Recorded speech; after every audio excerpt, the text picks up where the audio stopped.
اهلا بحضراتكم في حلقه جديده وتحيا مصر. الحقيقه في اطار الحمايه الاجتماعيه بتقوم الدوله المصريه ومؤسساتها الحقيقه بعدد من الاجراءات وعدد من الفعاليات وعدد من القوانين اللي بيتم سنها، ويمكن الحقيقه قيادتها السياسيه بتعمل على ده عن وعي وعن جداره بقوه شديده، باسلوب بسيط ومؤثر جدا على ارض الواقع عشان يمس المواطن المصري بصوره مباشره. يمكن لما هنتكلم عن موضوع بدايه جديده لبناء الانسان مثلا، الحقيقه يمكن هذه المبادره يمكن لن تشمل التضامن الاجتماعي فقط او غير الوضع الاجتماعي فقط، ولكن بيهدف الى حتى تحسين الاخلاقيات واداب المواطن المصري وبناء كيان المواطن المصري وتعظيم قدرته على الاداء وعلى العمل عشان ينفع نفسه، ومادام نفع نفسه يبقى نفع وطنه بشكل مباشر. يمكن هذه المبادره الحقيقه تحديدا من اقوى المبادرات اللي تم اطلاقها في السنوات الاخيره، لان مبادره بدايه جديده لبناء الانسان، السيد الرئيس ادرك بقوه شديده اهميه بناء الانسان المصري، ولازم وضع فعاليات تؤثر فينا وان احنا نحس بيها ونكون فعلا قادرين على خدمة هذا الوطن في هذه المرحلة العظيمة الحقيقة اللي بيشهدها الوطن من بناء في كافة مناحي الدولة بكل أنواع القوى الشاملة للدولة اللي بالتأكيد بتؤدي للتنمية والرخاء والازدهار. وأتمنى بإذن الله رب العالمين أن قريبا يكون في مظاهر قوية جدا احنا بنشوفها وبنلمسها، ليس فقط ندوات وملتقيات ولكن فعاليات على أرض الواقع من تنمية بشكل أو بآخر لبناء الإنسان. اسمحوا لي أرحب بضيفي الكريم الدكتور أحمد عيسى، هو استشاري العلاقات العامة والرأي العام بهذه المبادرة الرئاسية، ويمكن الحقيقة يمكن كنت محتاج أن أنا أقعد معاه علشان عاوز أفهم كيف يفكر صانع القرار في هذه المبادرة. أهلا بيك يا دكتور. تشرفنا يا فندم. أهلا بيك. شكرا. دكتور أحمد، أنا عاوز أطمن منك، عاوز أفهم بتفكروا إزاي في هذه المبادرة؟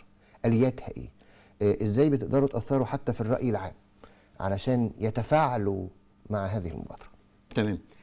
خلينا في البدايه نتكلم ان زي ما حضرتك اكدت ان قد تكون مبادره بدايه جديده لبناء الانسان اقوى فعاليه تمت على ارض الواقع خلال السنوات الاخيره، وده بينبع من ايمان فخامه الرئيس ب5 ملفات اساسيه. ويمكن دي اللي بتميز، أو هذه الملفات هي التي تميز الفترة التي يعيشها الشعب المصري تحت حكم فخامة الرئيس منذ عام 2014 إلى هذه اللحظة. أول مبدأ تبناه فخامة الرئيس الشفافية والوضوح. سياسة الباب المفتوح، لقاءات التواصل، المشاركة في صنع القرار، أخبرهم بمنحنيات الطريق. لو جينا يعني نتعرض لكل بند هنجد منه رسائل طمأنينة لمن أراد أن يطمئن. يبقى احنا هنا بنتكلم عن فئة تبحث عن البوصلة بموضوعية. أول بند الشفافية والوضوح، تجد كل الخطابات الرئاسية التي ألقاها فخامة الرئيس كانت تؤكد بشكل مباشر أو غير مباشر على أن هذه الفترة لن يكون فيها غير الشفافية والوضوح. يعني عندما نجد خطاب فخامة الرئيس في 2016 تحديدا، نجد قال كلمة بسيطة، قال: سأترك العنان للأجهزة المعنية والرقابية للعمل دون تداخل سلطات. طيب، لما نيجي نبص على آثار هذه الكلمة لمن يريد أن يطمئن، ماذا فعل فخامة الرئيس؟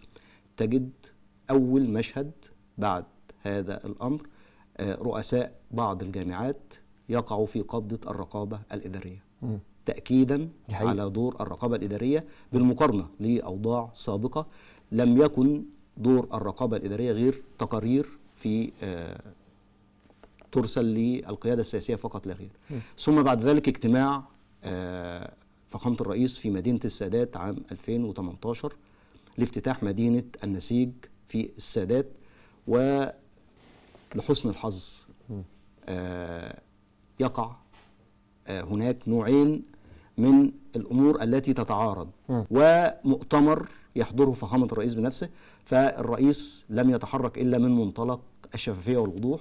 سياسة الباب المفتوح، الرئاسة لها إيميل الجميع يستطيع أن يصل إليه، والآن ليس من الصعب على اي انسان ان يقوم بايصال صوته لبوابه شكاوى المواطن في رئاسه مجلس الوزراء، دي مجلس حقيقة الوزراء. فعلا. فاذا اصبح هنا صوت المواطن واضح. مم. يعني وفي سياسه تعليمات كمان لهذه المنظومه الحقيقه، المنظومه الالكترونيه، بوابه الكترونيه لمنظومه الشكاوى، ان الرد يقول لا يزيد عن 3 ايام. كلام محترم جدا. وفعلا وانا بشكل شخص تتبعت بعض المسائل التي تتعلق بشكوى بعض المواطنين من قياده من القيادات، وبالفعل تم اتخاذ الاجراءات. وكان المواطن مواطن عادي جدا، يعني هو كان يعني في حديثي معه هو بيندهش من هذا الامر. يبقى كده تكلمنا عن سياسه الشفافيه والوضوح وسياسه الباب المفتوح. لقاءات التواصل، تجد فخامه الرئيس مهتم جدا بالشباب والشريحه العمريه التي تخص الشباب ومنتديات الشباب ومنتديات التي يتم دعوة فيها شباب العالم إلى مصر. طبعا تؤكد على مدى اهتمام الرئيس بهذه اللقاءات والمشاركة في صنع القرار، ومائدة الحوار الوطني تؤكد على هذا الأمر. وقد يحدث لبس يا مذيعنا الفاضل عند المواطن، يقول لك احنا قعدنا في الحوار الوطني وفي كتير من الامور احنا تكلمنا فيها ولكن لم يخرج بها قرارات. فهنا بنؤكد، ويعني انتهز فرصه وجودي في منصه تعتبر مناره للاعلام المصري، ان هناك فرق بين صنع القرار واتخاذ القرار. فالحوار الوطني هو مطبخ لصنع القرار، وليس من الحكمه ان تقوم القيادة السياسية بأخذ كل ما يطلبه المواطن أو الجمهور لتطبيقه دون معالجة، فتتم المعالجة في موائد أو في مائدة اتخاذ القرار. فاتخاذ القرار له آلياته. والبند الأخير والذي يعبر على أو يؤكد على تماسك القيادة والشعب هو أخبرهم بمنحنيات الطريق. تجد فخامة الرئيس يتحدث في ملفات هو بذاته يتكلم ان قالوا لي ما تقولش كذا، لا ولكن انا بتكلم وبقول. الرئيس يعيش انسانيته، الرئيس يعيش معك بعفويه. بعض يعني في حواره الاخير تجده يعني عندما تحدث او ذكر بعض الامور اخذته بعض يعني العبرات او الدموع كادت ان تنزل منه، لان الرئيس لا يتصنع شيء. وهذا طبعا يعني عمل نوع من نقدر نقول الاضطراب لدى القنوات المعادية للدولة، لأن هو مش عارف يقول ايه. هو ده بيؤكد ان الرئيس انسان، والبعض اخذ يؤكد على ان لا ما ولكن الحقيقة هو ان الرئيس عايش عفويته معاك. فانت في حضرة الانسان الرئيس المتدين كمان، المتدين يتقي الله في كل اعماله. تمام جدا. دي حقيقة بس ودي بشهاده كل من يتعامل معه ويذكرها، سواء يعني لقاءاته في الشارع يا فندم. من يستطيع ان يجزم ان هذه لقاءات مصطنعه؟ العفويه التي نراها في السيده التي طلبت منه امرا ما وبائع الفاكهه.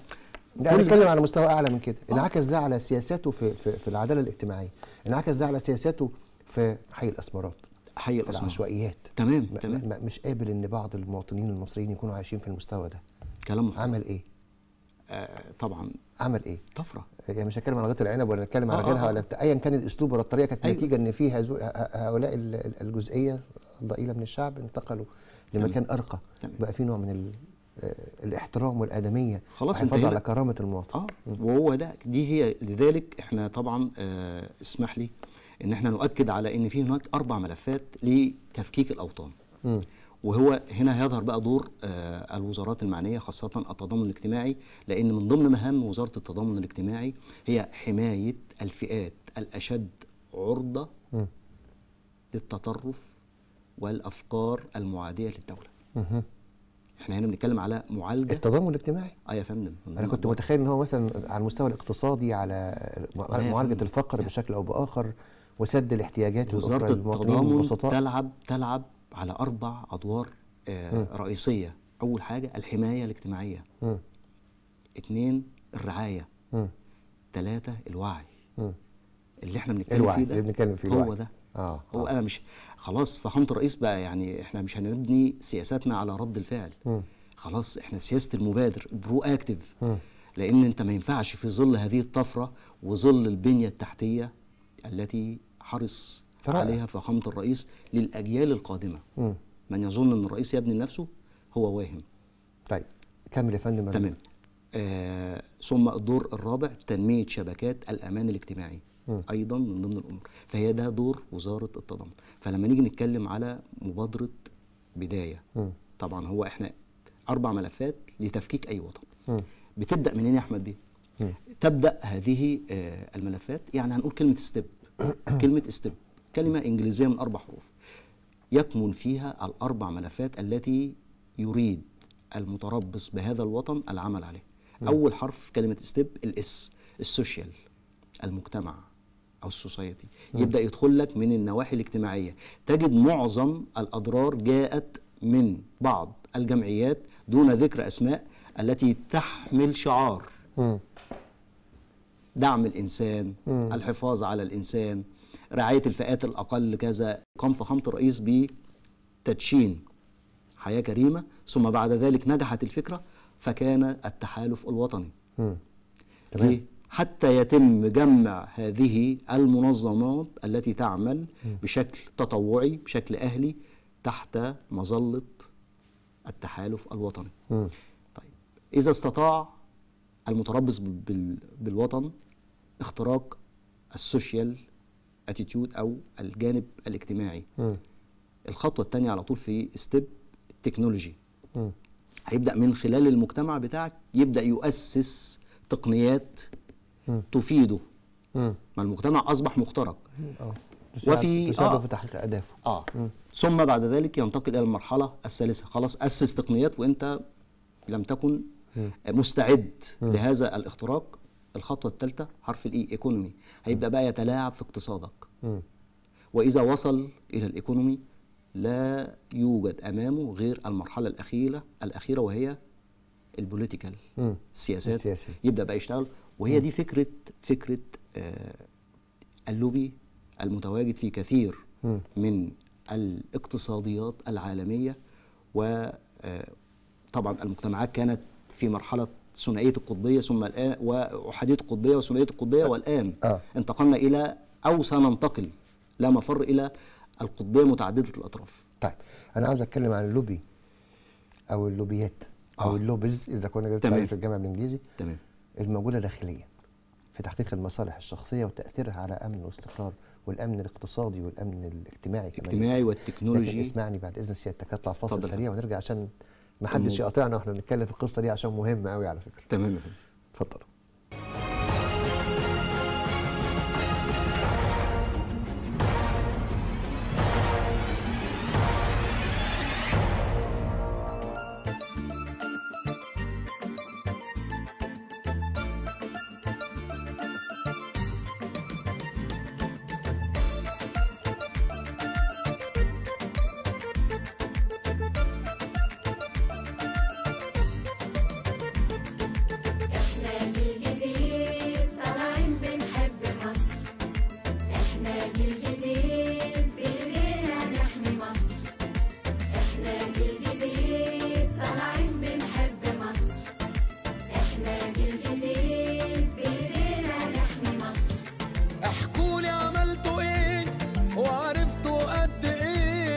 وشفتوا فيها ايه خلاكوا تحبوا مصر. شفنا حقيقي بلدنا بتكبر يوم ورا يوم واحنا بنتغير، حتى حياتنا بقت للأحسن، حلمه بقى قدامنا بيظهر. شفنا حقيقي بلدنا بتكبر يوم ورا يوم واحنا بنتغير، حتى حياتنا بقت للأحسن، حلمه بقى قدامنا بيظهر. احنا جيل جديد طالعين بنحب مصر، احنا جيل جديد بإيدينا نحمي مصر.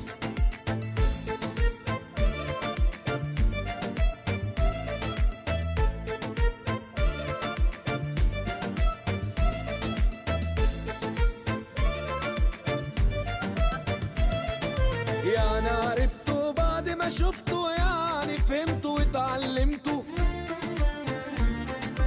اللي هيبني واللي هيحمي واللي هيخدم ناسه واهله، مين هيكمل امجاد بلده. احنا هنقدر، ايوه هنقدر، كل مجال بينا هيتطور زي ما انتم شجعتونا، بكره بلدنا بينا تنور. احنا هنقدر،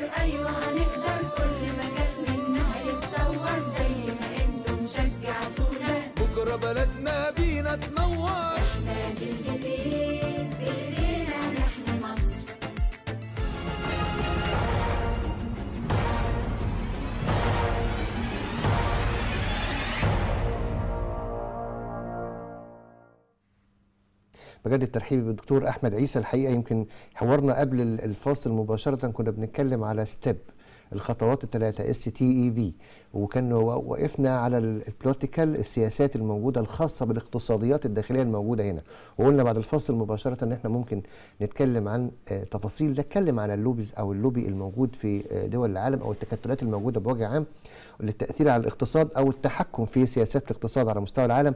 فهنا انا بتكلم معاه واللي عاوز افهمه منه بشكل اوضح موضوع اللوبيز او اللوبي الموجود هنا في القطاع الاقتصادي في السياسات الاقتصاديه داخليا هنا، واللي عاوز اتكلم فيه مش طبعا من اتجاه الدوله، عاوز اتكلم فيه من اتجاه القطاع الخاص، اصحاب المصالح من رجال الاعمال المتحكمين في بعض السلع الاستراتيجيه مثلا او غير الاستراتيجيه.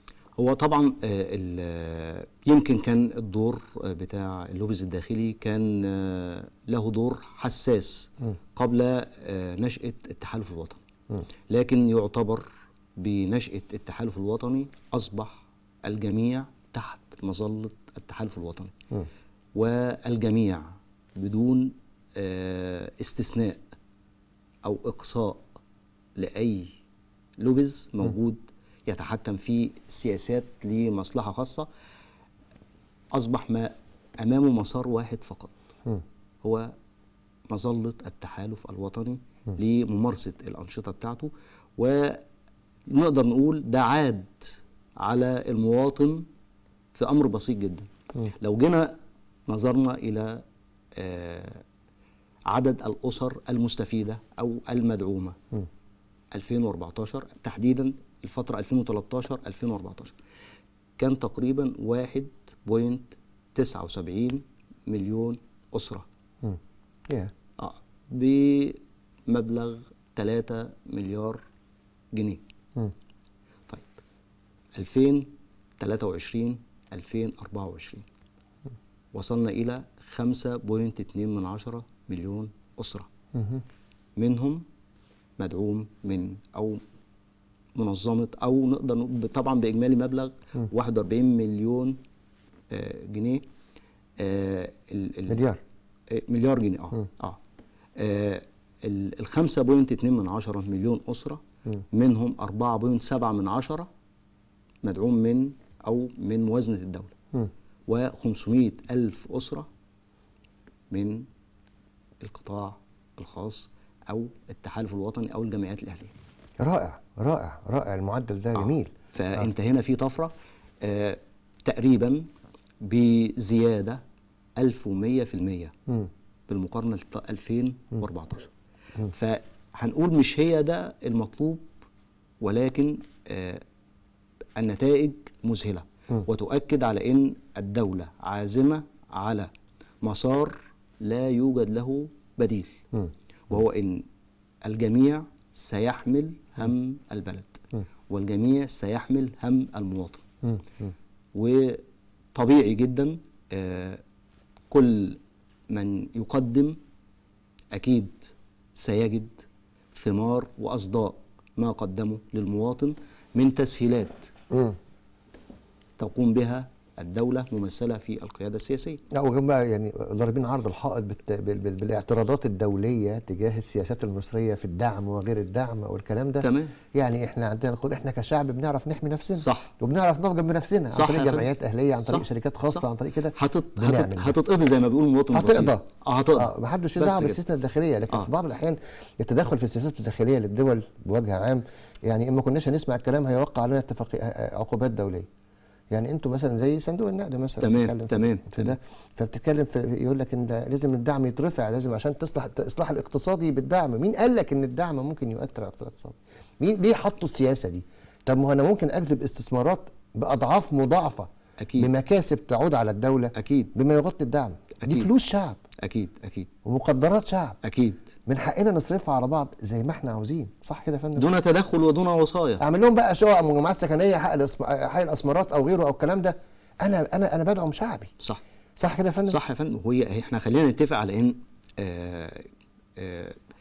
ليس كل ما يطلق من حملات هي لصالح المواطن، ولكن هي كلمات رنانة يقومون بها على استغلال الأوضاع لتهيئة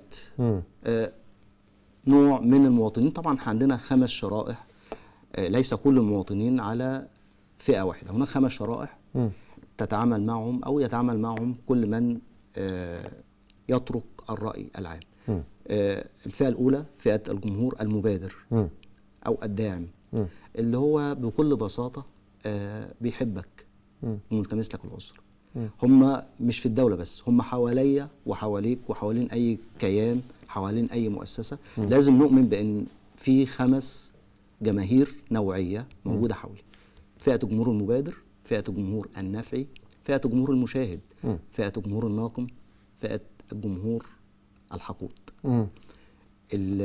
من يفهم طبيعة هذه الشرائح ثم لا يقوم بالعمل على احتياجات الجمهور المبادر سيخسر هذه الشريحة. طب ما النتائج الضارة من خسارة هذه الشريحة على المجتمع؟ هنرجع بالتاريخ لورا شوية لأحداث 2011.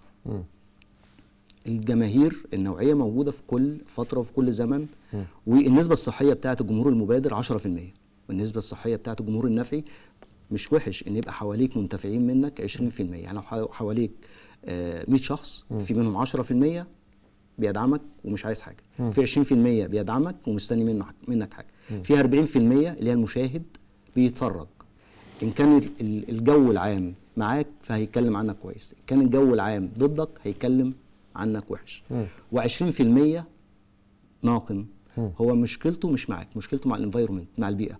و10% حقود أو مدمر، ده اللي بيخرج أو بيحول أفكاره إلى أفعال على أرض الواقع. طيب أنا لو ما اهتمتش بفئة الجمهور المبادر بيحدث ترحيل طبقي لشرائح جماهير نوعية، بتختفي فئة الجمهور المبادر، هتنزل تحت. طيب هتبقى هنا الجمهور المبادر أو الذي يقوم معك ويشارك معك في بناء هيختفي، هيبقى زيرو، يبقى الجمهور المبادر زيرو. هتبقى فئة الجمهور النفعي هيحدث ترحيل طبقي، النفعي هتبقى هنا 10%، بدل ما كانت 20 بقت 10. طيب والنفعي النسبة بتاعته نزلت للمشاهد، المشاهد بدل ما كان 40 هيبقى 20، مع 10 20 40، فال20 نزل بقى عند ال40. طب وال40 اللي هي المشاهد هتهرب فين؟ هتهرب عند الناقم. هتبقى بدل. انا بقى مشكلتي في الناقم، مشكلة الدولة في الناقم والحاقد. فعلا صح كده؟ فعلا. المشكلة في الناقم مش كبيرة قوي زي الحاقد، لأن الناقم هو آخره بيتكلم ولا يستطيع أن يقوم بأي فعل منظم ويخشى من أي فعل منظم. أما الحاقد ده عنده مبدأ أساسي ولن يحيد عنه، فمعالجته من الاهتمام بالفئات الثلاث الأولى. الناقم ممكن يكون سهل الاستمالة، لأنه هو ناقم، وبالتالي التلاعب في عقليته أو في المعلومات أو كلام محترم جدا. ما هو أنت لو ما أخذتش بالك منه أو ما اشتغلتش زي ما بيقول جون دوي، إن غاية أي إنسان أن يكون شيئا مذكورا. فلو أنت ما اشتغلتش على سيكولوجية الجمهور الناقم هيبدأ ينتقل، وهو ده اللي أنا كنت هتكلم فيه، من الناقم هينزل عند الحقود تحت. طيب فئة الناقم بعد ما كانت 30، بعد ما كانت 20 هتزيد هتبقى 40. طب وال30 بتوع الناقم اللي هم الطبيعي او الوزن الصحي حوالين اي جمهور او دولة او كيان او قيادة شغالة بشكل طبيعي، هتزيد النسبة بقى الصحية للحقود اللي هي 10%، هتزيد هتبقى 30%. وهنا الكارثة، وهو ده ما حدث في 2011. وده بسبب إغفال الرأي العام والمعالجة السيكولوجية وده اللي بيأكد عليه. يعني إذا بتؤكد أن الإعلام من أقوى وأخطر الأسلحة الموجودة طبعا يا فندم، حتى وقتنا هذا. طبعا يا فندم. وبترى أن المفروض يكون في سياسات أخرى للتعامل مع الجمهور الداخلي في مصر هنا والخارجي، حصل عن طريق الإعلام بشكل أو بآخر. ويمكن ده الحقيقة يمكن في الفترة الأخيرة اللي حصل بعد التغييرات في الكيان الإعلامي المصري طبعا توجيهات السيد الرئيس طبعا، ويعني بنأمل إن شاء الله خير إن يطلق تطلق الايدي وتطلق سياسات جديده الحقيقه للتعامل ويتم مع الاستفاده الناس. من الكوادر يعني الاعلاميه التي تفهم وتعي جيدا سيكولوجيه الجماهير. احنا مش عايزين اعلامي بيقدم محتوى، احنا عايزين اعلامي يعالج سيكولوجيه الجمهور، يتعامل معاها والله بالمنطق، صدقني بالمنطق البسيط. يعني هو تمام. الاسامي الرنانه الكبيره اللي كانت بتتكلم وكنا عارفينها بدون ذكر اسماء، تمام. يعني الجمهور حبها ليه؟ حبها لانه واضح لانها لمست ومتبسط، لمست نفسيته ولمست نفسيته، وعشان كده جت من هنا قدرته على التاثير. تمام. ولا تنسى ان الهدف من احدى اقوى اهداف الاعلام بوجه عام في اي دوله هو تحقيق السيطره القوميه. كلام محترم. لما كنتش هحقق سيطرتي القوميه الاقناع الإعلامي، والتاثير، هلجأ لقنوات اخرى بره وهلجأ صح. لجهات اخرى. صح. فلازم احس ان انا مشبع صح صح بالوجبه الاعلاميه، صح. بالوعي بقى، بالتوجيه، بالشكوى، بالرد، بالتعامل، بالتفاعل. اديني المساحه التي تخاطب احتياجاتي النفسيه. خلينا نتفق ان الجمهور احتياجات اي جمهور ايه؟ 5 حاجات. اول حاجه جهود وجوده في الجهود، مش جهود بس. 2 معرفه احتياجاته ومرونه اجراءات تأدية الاحتياجات دي، ما يبقاش فيها صعوبة. هدوء المعالجة وارد جدا وانت بتقوم بتلبية الاحتياجات يحدث بعض الاضطراب، بعض الانحراف المعياري، فيبقى فيه هدوء المعالجة وهمة في المتابعة. وعي ووضوح. نرجع لان الحوار مع حضرتك طبعا شيق وبيقودنا لسيكولوجية الجماهير، ودي لوحدها يعني محتاجة أكتر من حلقة. أكتر من حلقة يعني. طبعا يا فندم، لأن دي كانت مسألة خلافية في القرن ال19 والقرن ال20 ما بين مدرسة غوستاف ليبون وفرويد. أيوة. لأن الاثنين لأن غوستاف ليبون كما يعلم جميع الإعلاميين هو أول من أسس علم نفس الجماهير. بس وإن الخطاب طبعا الإعلام هو علم نفس الجماهير. بالظبط. سعدت جدا بلقائك واتشرفت واطمنت الحقيقة. اطمنت ان لما يكون في استشاري علاقات عامه ورأي عام بمبادره من المبادرات الرئاسيه موجود فوق في العقل، اطمنت ان في العقليه الواعيه دي اللي عندها القدره على التعامل وتنفيذ يعني رؤى الرئيس بشكل او باخر بشكل مؤثر وفاعل عشان تحقيق اهداف هذه الرؤيه. انا بشكرك جدا يا دكتور احمد عيسى، استشاري العلاقات العامه والرأي العام بالمبادره الرئاسيه بدايه جديده لبناء الإنسان. ألف شكر يا فندم مرة. شكرا جزيلا وسعيد بلقاء حضرتك يا فندم. شكرا. مشاهدينا، قيمة جميلة محترمة الحقيقة كانت معانا النهارده في تحيا مصر، ودايما بوجود هذه القيم ووجود التآزر والتكاتف والترابط ونكون كلنا ايد واحدة زي ما الرئيس قال دايما بتحيا مصر. بشكركم على حسن المتابعة، أرجوكم دائما ابقوا معنا. شكرا لكم. كان معكم أحمد عبد العظيم.